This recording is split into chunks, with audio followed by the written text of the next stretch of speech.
ونستعينه ونستغفره ونستهديه ونؤمن به ونتوكل عليه ونعوذ بالله من شرور أنفسنا ومن سيئات أعمالنا من يهده الله فلا مضل له ومن يضلل فلا هادي له لا إله إلا الله وحده لا شريك له وأشهد أن محمدا عبده ورسوله اللهم صل على سيدنا محمد وعلى آل سيدنا محمد والله سبحانه وتعالى أعوذ بالله من الشيطان الرجيم الله نور السماوات والأرض مثل نوره كمشكاة فيها مصباح المصباح في زجاجة الزجاجة كأنها كوكب دري يوقد من شجرة مباركة زيتونة لا شرقية ولا غربية يكاد زيتها يضيء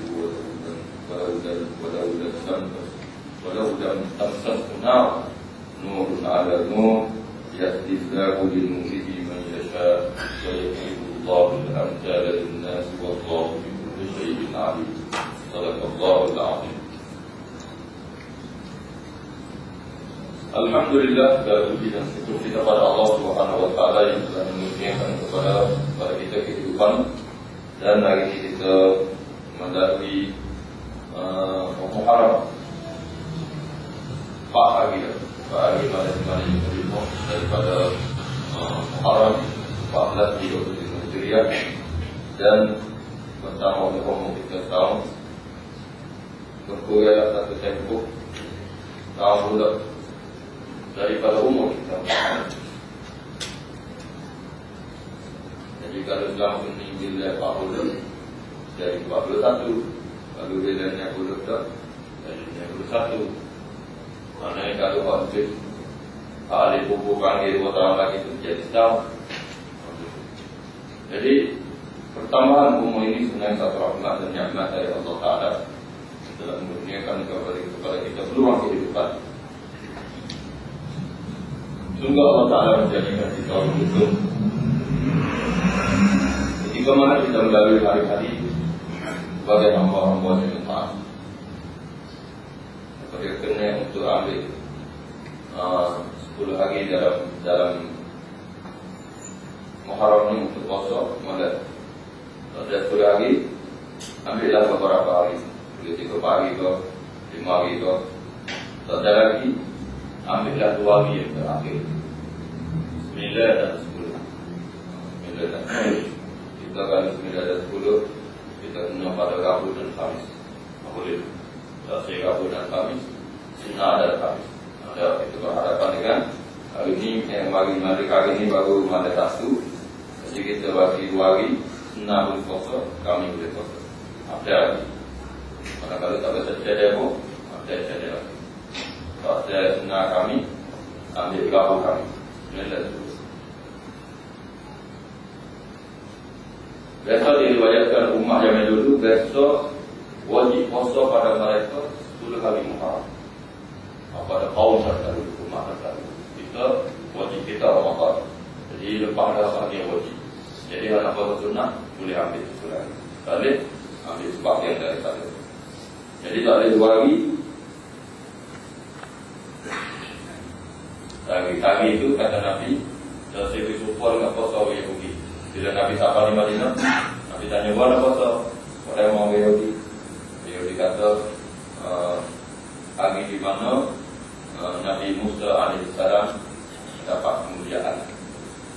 Maka Nabi kata, kalau Nabi Musa dapat kemuliaan, maka saya lebih berhak daripada kamu puasa.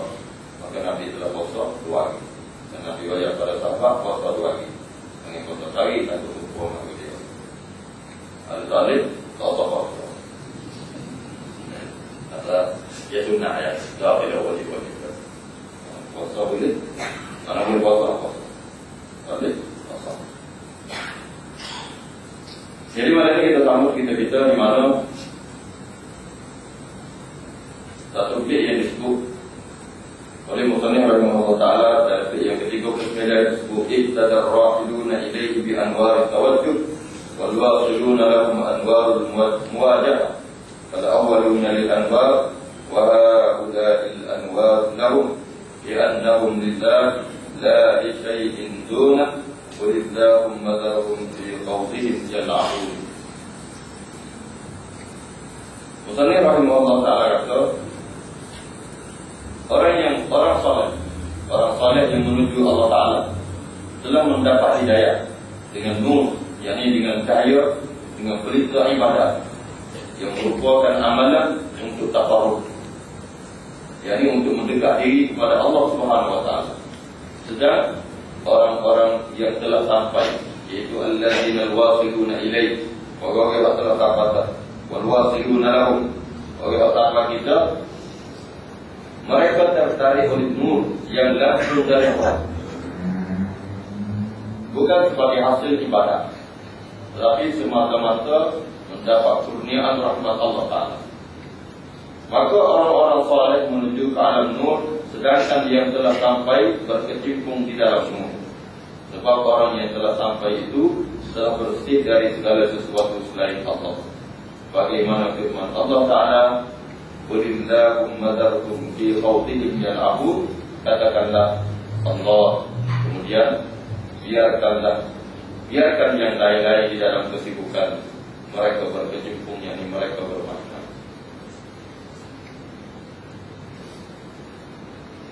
Musannif rahimahullah ta'ala membawa kita kepada satu kefahaman bahawa satu peringkat yang telah sampai kepada orang yang istimewa, yang telah diberi oleh Allah Ta'ala kefahaman, iaitu mereka yang telah sampai kepada Allah. Mereka yang duduk di dalam nur, mereka telah ditarik sendiri oleh nur, oleh kurniaan daripada Allah Ta'ala. Orang yang telah ditarik oleh Allah Subhanahu wa taala untuk dapat faham, untuk dapat erti, yang digolongkan sebagai arif billah ataupun orang yang telah kenal Allah Ta'ala. Mereka ini tidak tertakluk, tidak bersebab dengan ibadat dia. Orang yang bersebab dengan ibadat ialah orang soleh yang sedang menuju Allah Ta'ala, kerana dia telah dapat hidayah dengan hidayah dia, dengan nur, dengan berita ibadat. Maknanya macam pokok kita ni, bila kita usaha buat ibadat, maka kita berasa hati kita dekat dengan Allah. Bila kita tak dapat ibadat, maka hati kita jauh dengan Allah. Itu peringkat kita. Peringkat kita menggunakan semaya untuk kita dekat diri dengan Allah. Kita guna puasa untuk dekat diri dengan Allah. Kita guna ibadat-ibadat yang Allah Ta'ala perintah itu, maka menjadi sebab kepada kita untuk dapat mendekat diri dengan Allah. Waktu kita,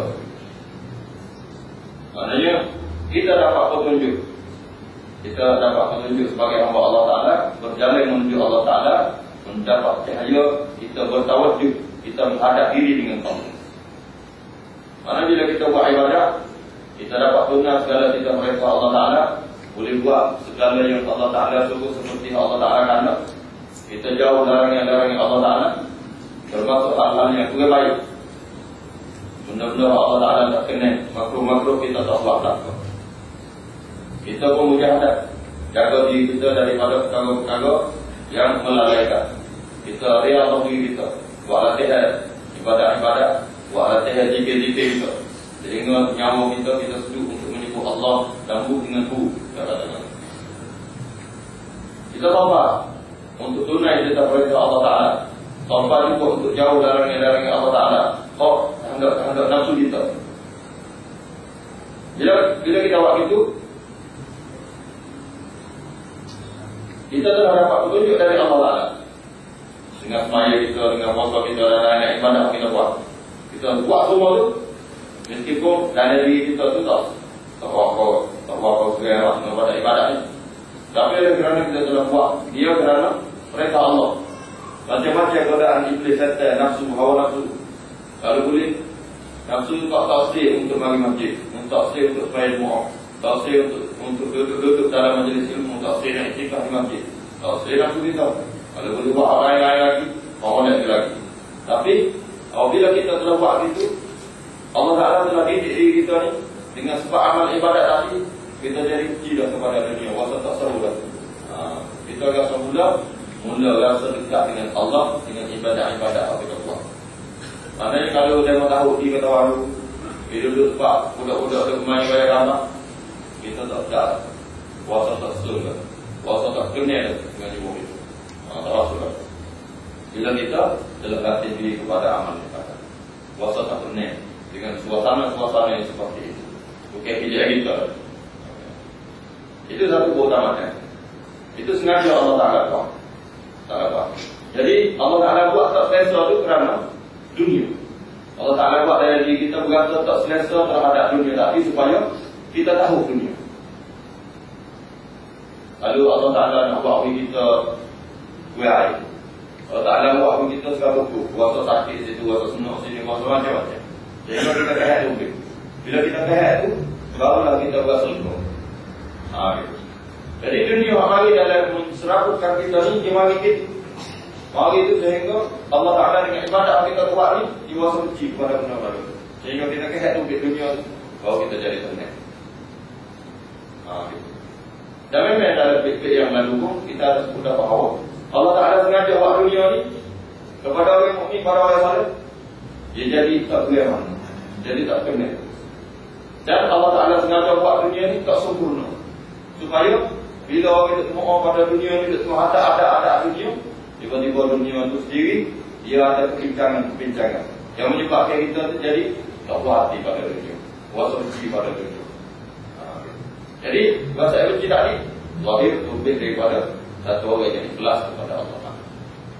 Jadi benci pada dunia. Jadi orang-orang hari itu jadi saya ke dunia. Orang hari puasa saya, kalau orang suruh dia pergi semaya pun dia puasa nak marah orang.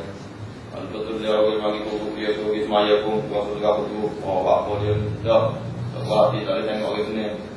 Rasa dia di sisi dia bahawa dunia itu sedap bagi dia. Padahal dunia itu sebenarnya tak sedap kan? Seperti mana Siti Aisyah radhiyallahu anha biasa tanya Nabi, bapa yang Nabi ini tak boleh dapat dunia, tak boleh dapat. Sedangkan Raja Rom pasti dapat dunia. Itu atas lekat gilai body dia dalam lekat. Nabi ini raja dunia akhirat. Bila itu atas tika daripada pertama. Bila belakang Nabi minoriti pertama. Apa gini lalu raja dunia akhirat nak banding dengan Raja Rom yang dia itu atas lekat gilai body dia dalam lekat. Ada pokok kita itu. Pokoknya Rom betul kita ni. Itu gilai dah. Tapi lidi pertama tu gilai dalam tubuh dia. Jadi Siti Aisyah tanya apa gini lalu. Apa Allah Ta'ala tak buat menjadi kaya kan? Supaya kaya yang dimiliki oleh mereka. Maka kata Nabi, sungguhnya Allah Ta'ala tak kena dari hati Nabi itu berasa dunia kena pada dunia. Kata-kata sih dari hati Nabi ini untuk akan kena pada benda lain selain daripada Allah. Dunia ini, kata Nabi, adalah sesuatu yang sangat tidak layak kepada Nabi, para anbiya. Untuk buat anbiya, dunia ini tak ada nilai. Dan kepada dia, dunia itu tak layak untuk duduk dengan Nabi, tak layak. Bukan kelah dunia, bukan kelah Nabi untuk duduk dengan dunia. Dan dunia tak boleh duduk dengan Nabi, kita tak senyum. Orang ada satu doa Nabi kata doa. Nabi kata, wahai Allah, apa? Kuraikanlah harta dan kuraikanlah anak bina orang yang beriman kepadaku dan beriman dengan Allah, dan orang yang membenarkan aku dan orang yang membenarkan Allah. Dan bila harta yang banyak, anak bina yang ramah kepada orang yang mendurhakai aku dan orang yang mendurhakai Allah.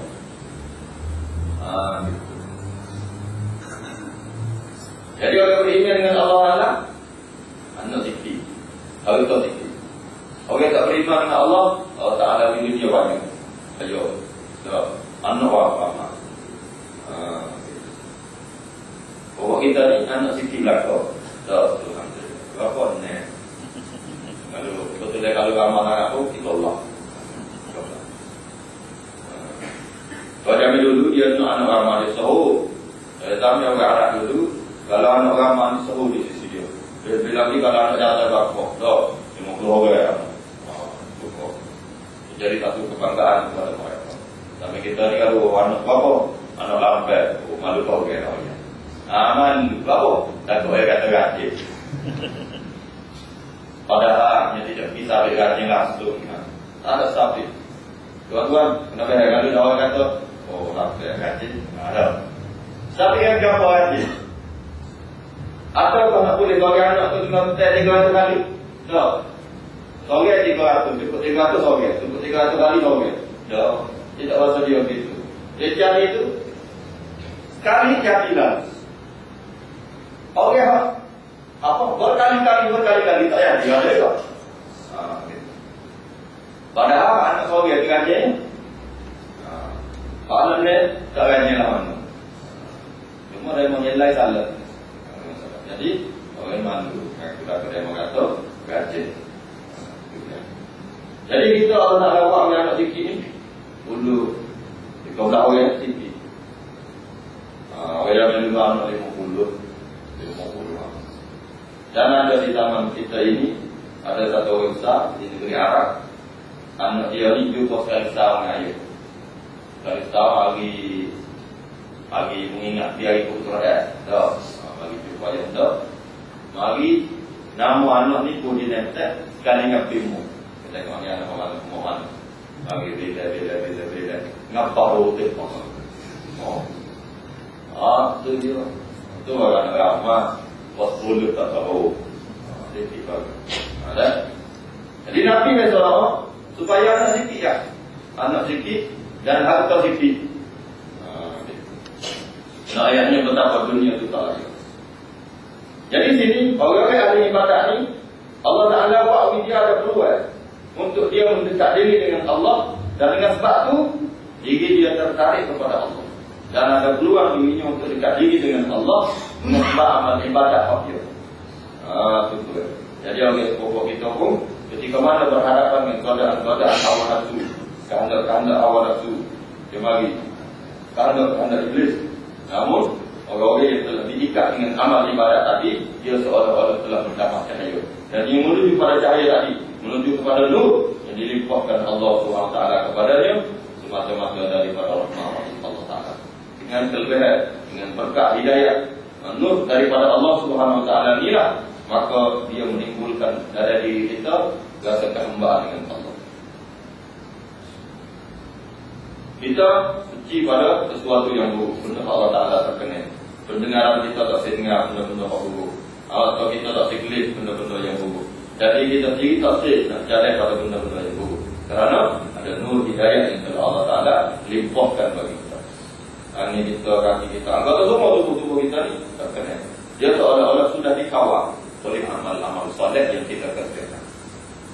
Itu mereka di mana orang yang sedang Allah SWT bui kepada dia daripada kelebihan, daripada nur yang diperbuat daripada ibadat. Itu mereka. Orang yang berikat dari perjalanan yang menuju Allah Ta'ala. Orang yang mengejar cita-cita dia mencapai Allah. Ada orang al-wasilun lahum adwarul muwajjah. Orang yang cita-cita dia sampai kepada mereka nur mereka ataupun anwarul muwajjahatu, yaitu dia sudah berhadapan dengan Allah Ta'ala. Ini satu martabat yang lain, martabat hamba-hamba Allah Ta'ala yang telah sampai daripada soleh kesolehan dia ni, dia tingkat lagi kepada darjah-darjah yang lebih tinggi.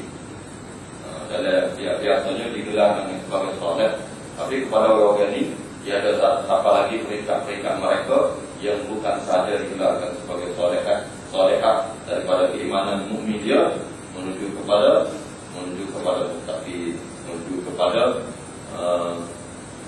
kepada kamili, yaitu menuju kepada iman yang sempurna kepada Allah Subhanahu Wa Taala. Mereka ini ditagih diri oleh Allah Ta'ala.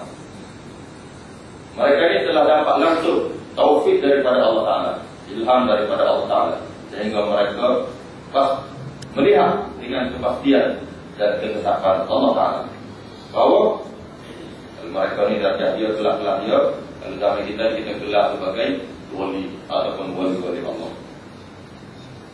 Mereka ini adalah golongan orang yang terpilih daripada setiap banyak makhluk manusia. Mereka termasuk orang yang terpilih, martabat al-wasilun ilaih, orang yang telah sampai. Berjalannya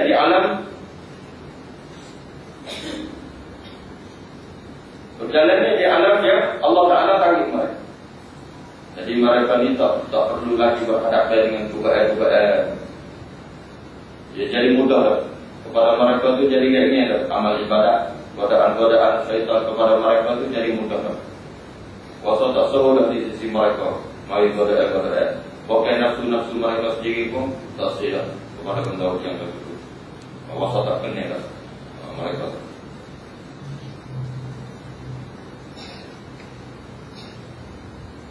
Kerana mereka telah tertarik ataupun telah ditarik oleh Allah Subhanahu Wa Taala. Mereka tertarik oleh nur yang langsung daripada Tuhan, bukan sebagai hasil ibadah. Bukan dengan hasil ibadah dia, tapi orang yang Allah Taala telah beri bagi. Allah Taala beri cahaya dia sendiri. Cahaya Allah Taala, bukan cahaya amal ibadah. Dan berbeza dua cahaya. Cahaya ibadah, orang itu dapat tenteram dengan amal ibadah yang buat. Dan cahaya Allah Ta'ala ataupun ilham daripada Allah Ta'ala, keadaan ini bagi daripada ilmu yakin. Sehingga hatinya tidak ada pada alam semesta, tapi hatinya terarah kepada Allah Ta'ala. Wa man lam yaj'alillahu lahu nur fama lahu min nur. Barang siapa yang tidak diberi Allah Ta'ala cahaya, maka pastilah ia tiada mendapat cahaya. Tapi orang yang Allah Ta'ala diri ini, dia sudah mendapat cahaya daripada Allah Ta'ala sendiri.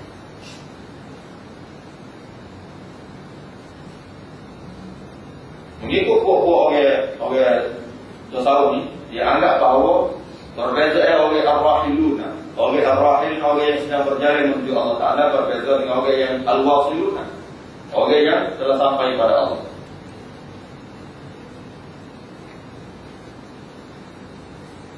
Kepada orang yang ar-rahilun, orang yang sedang berjalan kepada Allah Ta'ala, dia fal-awwaluna lil-anwar, iaitu mereka adalah orang-orang yang tingkat pertama ni, dia dikeranakan dengan cahaya.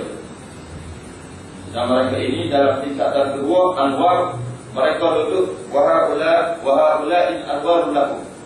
Orang ni, orang duduk dari cahaya sedikit.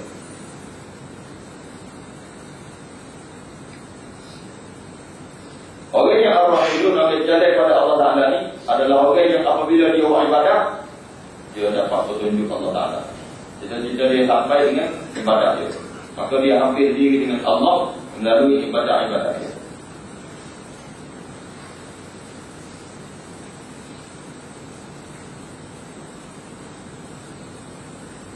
Ada orang al-wasilun, orang yang telah sampai, mereka itu telah sampai pada maksud menurut pandangan. Walaupun mereka mengatakan masih jauh daripada sempurna, mereka sendiri pun tak tahu mereka sempurna atau tidak. Dia sendiri pun, di sisi dia sendiri, dia berasa dia rendah lagi dengan Allah Ta'ala. Tapi dia ni sebenarnya orang yang telah diagak oleh Allah Ta'ala. Mereka bukan boleh pilih Allah Ta'ala pun, dan mereka itu pengamal-amal juga. Cuma mereka cukup dengan Allah Ta'ala dan tidak memerlukan yang lain lagi. Kepada mereka, walaupun kita kata ibadat dia biasa saja, ibadat dia supaya ibadat orang yang lagi pada Allah Ta'ala itu juga, tapi hati dia ni sudah tidak bergantung lagi pada ibadat. Dia jadi orang yang telah suluh diri pada Allah. Dia jadi orang yang telah suluh diri pada Allah Ta'ala.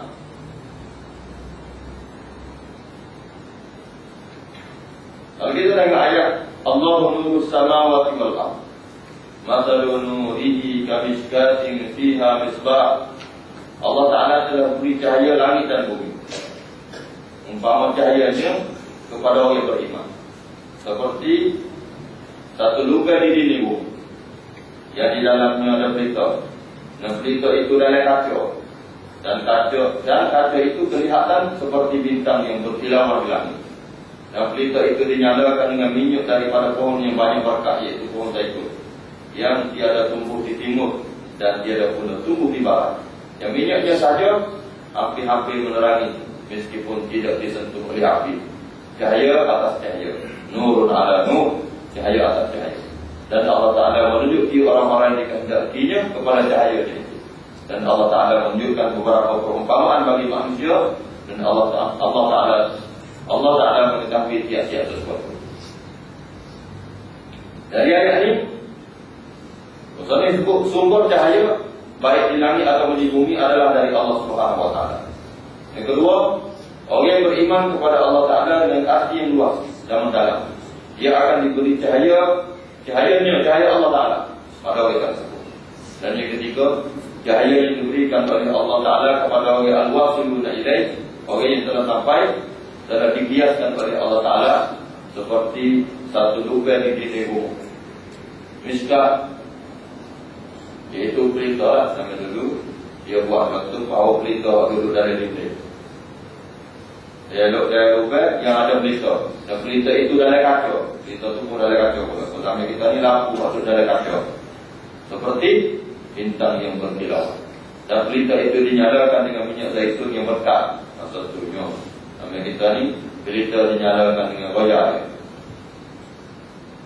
Cuma, sini dia bagi contoh zaitun, minyak zaitun yang telah memberi sumber kepada cahaya tadi supaya dia nyala. Dan dia telah menyalakan api dengan sangat jernih. Sehingga kerana kejernihannya, rasa-rasanya minyak itu sendiri bercahaya pula dengan sendirinya. Meskipun minyak itu tidak disentuh oleh api. Minyak itu tak kena api, dia kena sumbu ya. Sini satu kiasan yang telah dibuat. Apabila Allah SWT telah memberikan cahayanya pada orang beriman, berarti hatinya adalah laksana seperti lampu. Dengan cahaya lampu hatinya, maka terbukalah mata hati. Bila terbuka nur dia dengan keimanan yang Allah Ta'ala bagi daripada cahayanya, maka terbukalah mata hati. Iaitu dia telah melihat dengan mata hatinya dan dapat membezakan antara yang benar dan perkara yang tidak benar. Bila mata hatinya sudah dapat membezakan antara benar dan perkara yang tidak benar, maka berarti ia telah mendapat petunjuk daripada Allah Subhanahu Wa Taala. Dan oleh kerana lampu itu minyak daripada kayu yang tidak sungguh dibarak dan tidak dijemur, dan kerana bersihnya minyak lampu itu, maka seolah-olah terjadi pula cahaya pada minyak itu sendiri, meskipun dia tidak disentuh oleh api.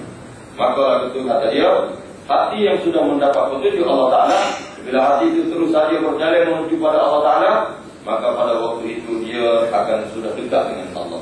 Dan dia akan melihat Allah Ta'ala itu tidak serupa dengan sesuatu dengan matanya dan dengan hatinya serta perasaannya. Pada waktu itu Allah Subhanahu Wa Ta'ala dekat dengannya, dan dia telah hampir dengan Allah Ta'ala, dan dekat dan hampir yang tidak mempunyai antara. Dekat dan hampir yang tidak dapat digambarkan.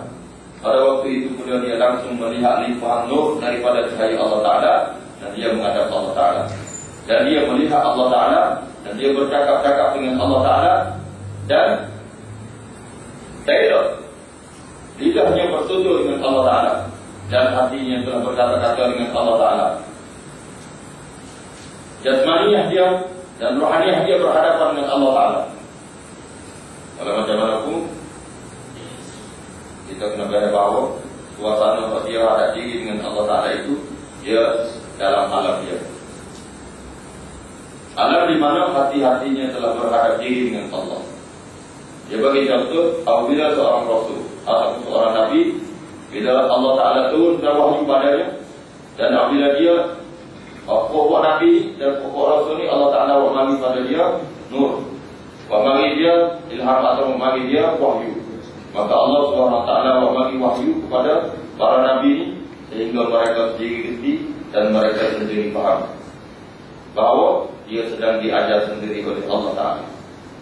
Dan perkara ini, perkara yang tidak dapat digambarkan dalam suasana biasa. Dia nak ayat lagu mana kepada masyarakat orang awam, dan manusia orang awam sendiri nak nampak lagu mana suasana-suasana yang seperti itu. Dan kehidupan para anbiya alaihi wassalam ini, kehidupan dia berbeza dengan kehidupan kita. Dia ini seolah-olah melihat rohaniah. Tuan-tuan hadirin sekalian, kalau tuan-tuan bisa ingat satu cerita di mana Sayyidina Ali radhiyallahu anhu biasa tanya Rasulullah sallallahu alaihi wasallam. Dia tanya Nabi pada satu ketika, Nabi duduk di di satu tempat, tiba-tiba Sayyidina Ali nampak Nabi kuat. Nabi ambak tupik satu benda dengan isyarat. Nabi suruh dia tupik. Dan Nabi telah halau dia pergi. Nabi suruh dia pergi. Maka Sayyidina Ali tengok Nabi suruh pergi. Tak apa ni, Nabi telah ambak pergi dia ni. Dari suasana dia duduk dekat dengan Nabi dan dia nampak Nabi menghalau sesuatu.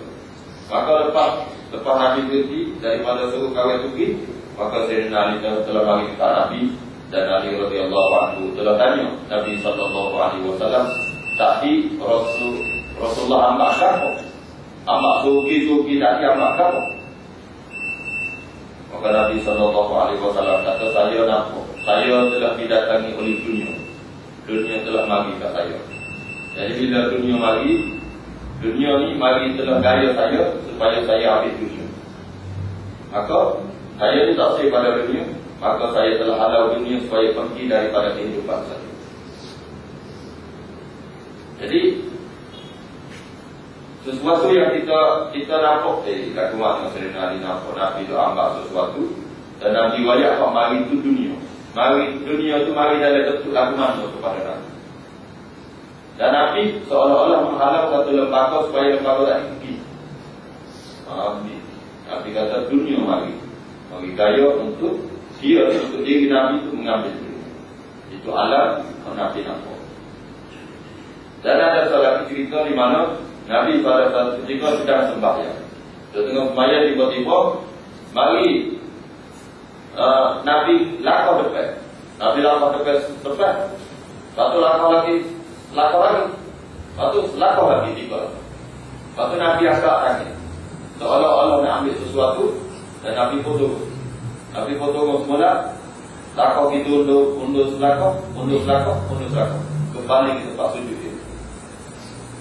Sahabat ada tengah semaya ni, dia tengok-tengok. Kerana ni, Nabi pelik ni. Dia tengah semaya tiba-tiba jalan ni. Maka sudah semaya sahabat-sahabat tanya, apa yang Tuhan buat tadi? Nampak jalan lakau, tiga lakau. Lepas tu nampak nak ambil sesuatu. Maka Nabi kata, saya tengah semaya itu tiba-tiba didatangi kepada saya satu mujahid. Mujahid mari staka. Mari staka mujahid nampak. Mari staka itu yang sebesar penumbuh. Putih-putih itu susah penumbuh mujahid. Jadi saya pun kena nak ambil. Jadi saya lakau pergi nak ambil tu. Baru tak nak ambil tu terlintas bagi. Bagi ni kada ambil laku mana. Lepas tu Nabi terlintas bagi. Tidak pasal dia nak ambil sini. Ni negeri dunia ni. Negeri dunia. Tak boleh ambil bagi ni. Ni bagi dalam ni. Bagi akhirat. Jadi Nabi tak jadi asal. Nabi kata kalau apa ambil. Nabi guna perkataan itu dia tidak guna perkataan langkah. Maka mencukupilah. Kalau ambil putih mencukupilah. Jadi ulama dia pertikaian. Apa maksud Nabi langkah? Pasti mencukupi itu mencukupikan. Mencukupikan. Jadi sini Nabi tak ambil itu. Nabi tak ambil. Apa yang tak ambil? Kali-kali dia ambil boleh jadi contoh siapa hari akhirat. Boleh jadi contoh siapa hari kiamat. Okey, boleh tulis bagaimana dia ambil itu. Tapi kalau dia ambil pakai habis saja juga, kita tak ada juga. Tapi sini orang ni, buah sahabat ni telah lihat Nabi ni seolah-olah dia telah berada di satu alam yang lain. Dan mereka buah sahabat juga ada masa-masa di mana mereka diperlihatkan dengan ghaibiyat yang lain. Mereka ni seolah-olah mendapat petunjuk sendiri oleh Allah Ta'ala. Sudah tidak terkira lagi semaya mereka. Ibadat mereka, puasa mereka tak kira dah. Dia tak ambil wahal dengan ibadat-ibadat mereka ni. Bahkan Sayyidina Abu Bakar sendiri bila diberitahu bahawa dia ni antara 10 orang yang kalau mula tegur ni dia kata asal mereka. 10 orang yang telah dapat khabar gembira. Sayyidina Abu Bakar sendiri dalam keadaan itu pun ketika mana dia diberitahu bahawa dia adalah salah seorang daripada ahli syurga. 10 orang sahabat yang telah diberi gambaran bahawa dia masuk syurga. Ke mana-mana pun masuk syurga. Tapi rupanya orang seperti Abu Bakar ni bukan melihat hak ibadat dia. Yang ibadat. Kalau kita kata masuk surga ke ibadat kan, masuk muka Allah Ta'ala, Nabi sendiri kata dia ada surga kan. Tapi Nabi Ismail tak. Banyak gitu lah. Tapi rupanya mereka bukan pada kita. Mereka bukan pada kita. Jadi lalu itulah puak-puak ahli tasawuf melihat bahawa sebenarnya orang masuk surga itu bukan semaya mereka. Orang yang telah sampai kepada Allah Ta'ala ini bukan ini orang yang disampaikan semaya-semaya mereka. Tapi orang yang telah diagih oleh Allah Ta'ala sendiri dalam pengabdian kepada Allah. Jadi mereka ibadat itu dengan semaya mereka itu bukan tujuan dia untuk dekat diri dengan Allah Ta'ala. Semaya mereka itu adalah semata-mata terima kasih dan syukur mereka kepada Allah. Orang ini orang sabar. Ibadat dia ni, ibadat dia waktu sahur dah. Bukan dengan ibadat ni lah dia nak boleh pahala, bukan ibadat ni lah dia nak boleh betul-betul. Ada orang seperti kita ni, kami ibadat ni dijanjikan dengan ganjaran pahala. Okay.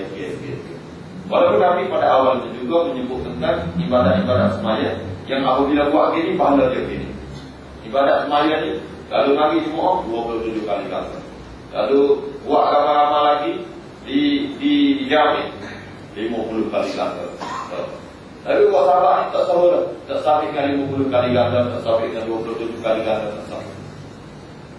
Dan bahkan buat sahabat ni rela meninggalkan Madinah, rela meninggalkan Mekah yang ganjaran pahalanya sangat besar dalam ibadat.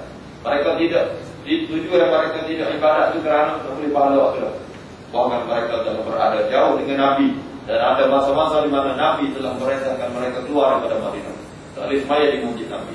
Kita pergi semaya lain, semaya di Yaman. Maka dia telah bawa dirinya, bawa perintah Nabi untuk pergi di satu tempat yang lain, yang jauh dengan Nabi lah. Tapi masa nak pergi itu Nabi beri taklimat. Kalau kamu pergi sana, kamu nak buat ke mana? Ketika berhukum kepada umat manusia, maka dia saya akan guna Al-Quran dan akan guna sunnah Nabi.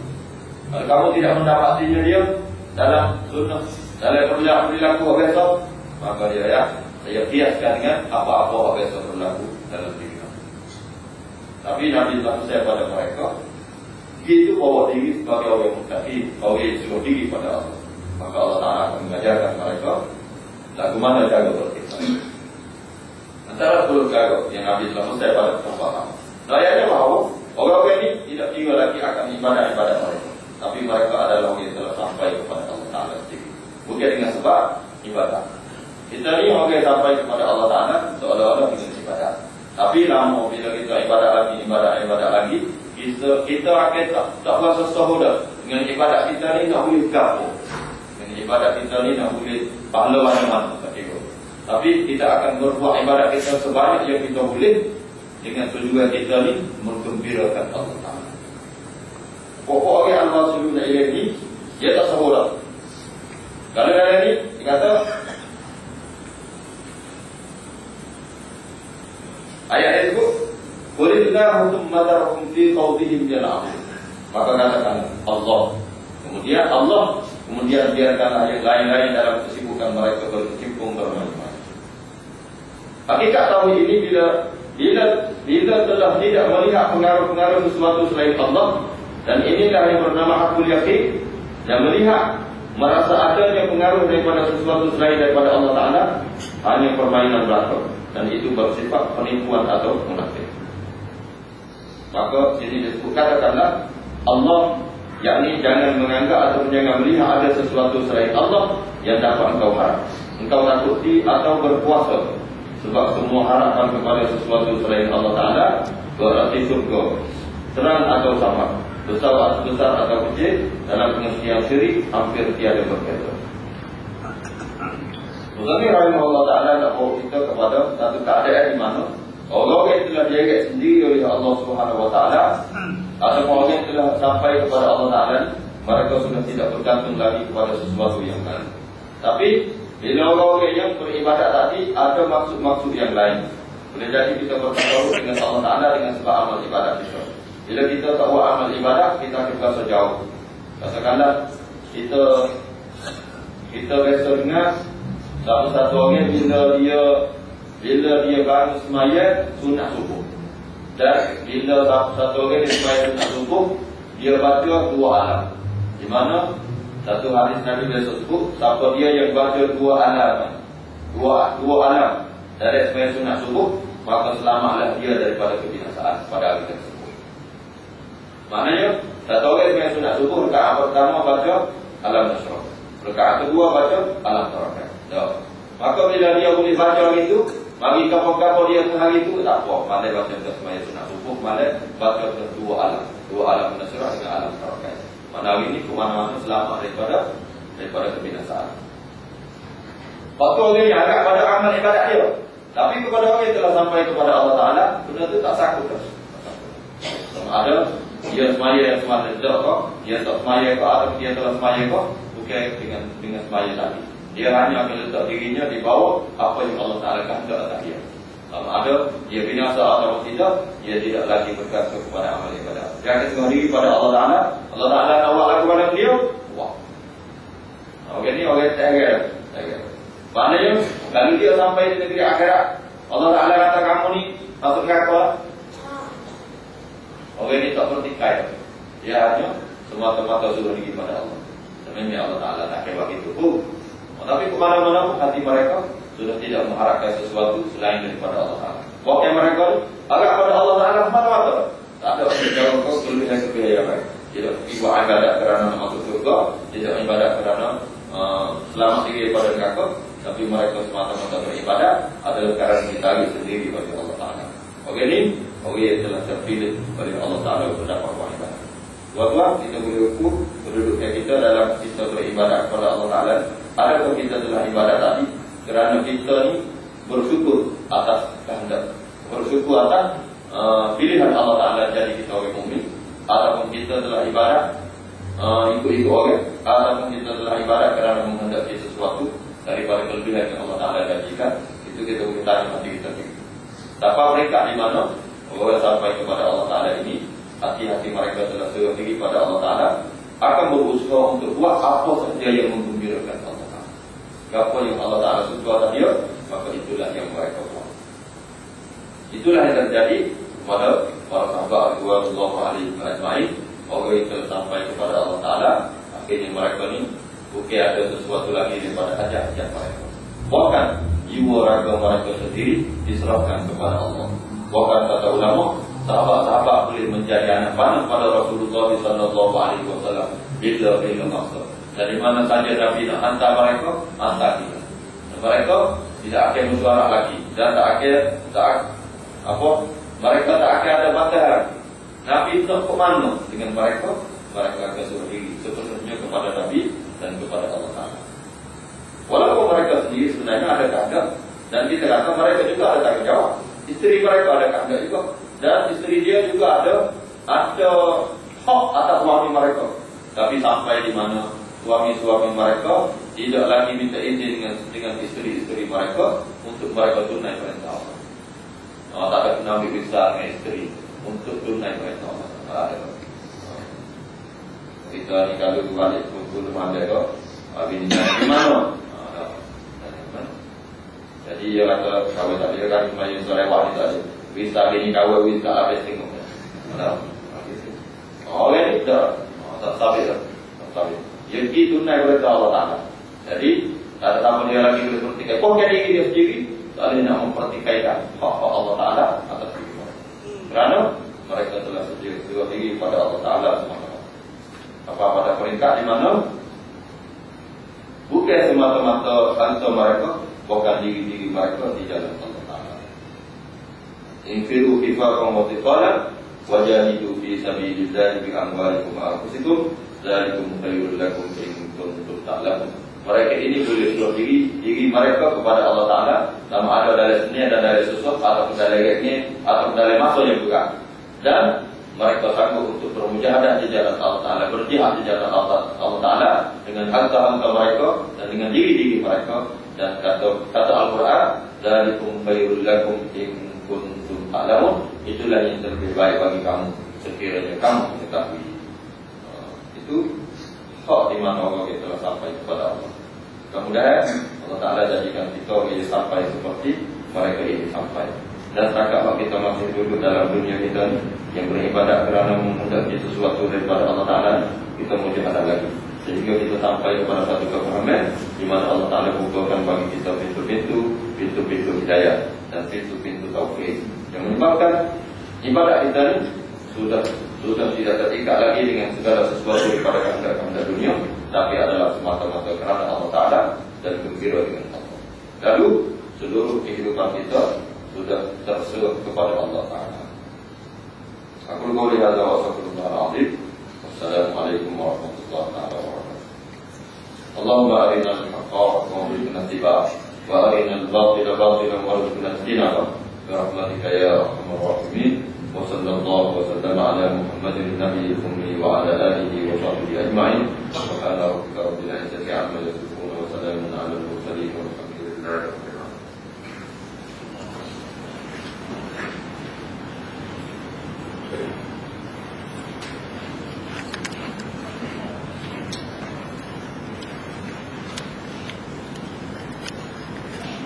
Allah